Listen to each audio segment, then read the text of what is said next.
Agora, olhando um pouquinho para fora do nosso quintal, o presidente dos Estados Unidos, Donald Trump, declarou que uma terceira embarcação que circulava em frente ao litoral ali da Venezuela foi eliminada pela frota militar dos Estados Unidos, que também navega na área. Eliseu Caetano está conosco e vai trazer as informações para a gente agora. Trump diz que essa embarcação venezuelana transportava drogas. Né, Eliseu? Bem-vindo. Exatamente, Evandro, mas sem apresentar evidência se sim ou se não. Muito boa tarde para você, para os nossos colegas debatedores e para todo mundo que acompanha o 3 em 1 aqui nas tardes da Jovem Pan. A gente volta a falar ao vivo direto dos Estados Unidos, porque a nossa equipe de reportagem está acompanhando de perto. Estamos de olho nessa situação. Agora há pouco, antes de embarcar para o Reino Unido, onde está em agenda com o rei Charles III, Donald Trump falou a respeito disso, porque um pouco mais cedo o governo dos Estados Unidos já havia confirmado uma terceira embarcação foi abatida em águas internacionais, bem próximas ali da costa da Venezuela. Bom, Donald Trump disse o seguinte, viu? Vocês só sabem de 2. Mas, na verdade, foram 3, disse, sem fornecer detalhes sobre data, o local exato ou um número de vítimas. Até o momento, o governo norte-americano não apresentou provas públicas desse episódio e nem confirmou também oficialmente informações adicionais sobre essa operação. Mas Trump garantiu que dentro dessa embarcação havia drogas, e drogas que seriam trazidas para cá, para os Estados Unidos, ou seja, confirmando que os mais de 4.400 militares que estão há cerca de um mês patrulhando as águas internacionais próximas da costa da Venezuela estão fazendo o trabalho da Guarda Marítima, estão fazendo o trabalho de tentar manter ali a segurança daquela região para que se evite que drogas cheguem aqui nos Estados Unidos. Evandro, vale lembrar que nos 2 primeiros ataques, os Estados Unidos também alegaram ter alvejado embarcações usadas pelos criminosos do grupo Trem de Araguá. O governo venezuelano, no entanto, questiona a legalidade dessas ações e nega que as vítimas fossem integrantes de qualquer tipo de organização criminosa. Aliás, Caracas tem acusado Washington de agressão militar e também de violar a soberania nacional. Especialistas em direito internacional apontam que esses incidentes levantam dúvidas aí sobre a jurisdição das águas onde ocorreram essas situações.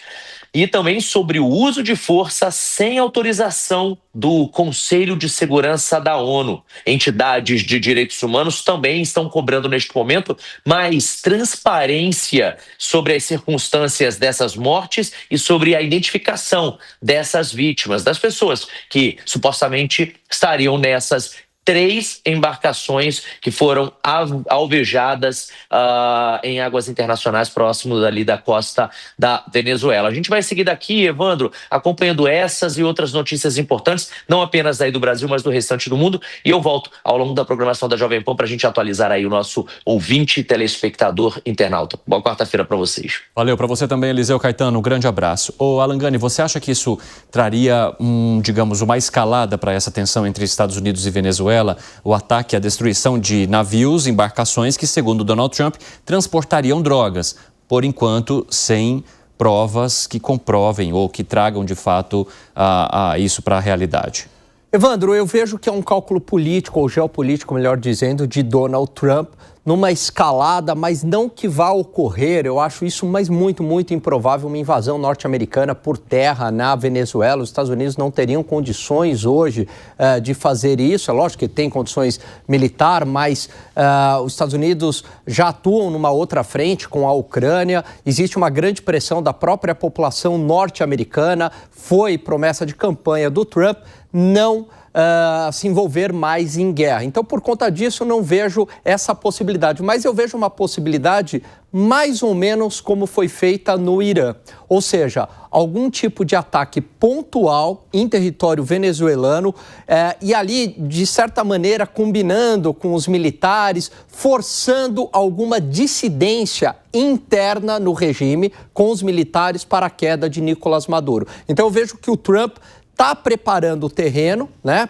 Por enquanto com esses ataques em águas marítimas, para depois forçar uma queda de regime, como ele tentou no Irã, acabou não dando certo. Vamos ver como é que isso vai se dar na Venezuela, porque isso principalmente seria algo que o Marco Rubio ele defende bastante, é uma pauta dele, né? Só desviou o eixo de Cuba para Venezuela e não desagradaria tanto a sua base. Seria uma invasão sem ser uma invasão de fato. Qual é a sua avaliação, hein, Bruno Musa? Eu tenho uma visão bastante parecida. Vamos lá, eu acho que tem um custo político e um custo financeiro ele atacar para, de fato, digamos, aniquilar ou até mesmo matar o Maduro, né? Ele conseguiria isso? Sim. Você tem hoje fontes importantes dizendo que ele consegue em tempo real saber onde está Maduro através de tecnologia. Só que o grande ponto, tanto ele como o Diosdado Cabello, que é o número 2 da ditadura venezuelana. O grande ponto é que eu acredito que esse custo político, esse custo financeiro, talvez seja bastante alto em meio a todo esse conturbado cenário geopolítico que estamos vivendo hoje. O que me parece é que ele vai aglutinar o regime venezuelano. Como? Por exemplo, com essas embarcações e atacando esses navios que supostamente estão carregando drogas, que iriam com destino ao mercado americano como um todo. Então, se ele aglutina e ele estrangula financeiramente o fluxo financeiro para o regime venezuelano, o que eu vejo é bem provável, e o que eu vivi lá são pessoas dizendo ali em off que muitos já são dissidentes do próprio governo, especialmente aquelas pessoas do exército. Se ele começa a ter essas pessoas saindo, abandonando, o regime fica muito mais vulnerável do que ele simplesmente atacá-lo e, quem sabe, deixar um vácuo de poder onde talvez o número 2, o número 3, acabe assumindo novamente e se instaure uma nova ditadura na Venezuela e não tem espaço nem tempo hábil para instaurar, digamos, um processo democrático ao longo do tempo e trazer a economia para uma mínima vida novamente. Então, eu acho que faz parte dele, é mais barato financeira e politicamente estrangular o regime. Não demanda mais tempo, mas não demanda muito recurso e nem, digamos, imagem negativa. Estrangula pelo mar para o fluxo financeiro e muitos, obviamente, acabam abandonando o regime de Nicolás Maduro.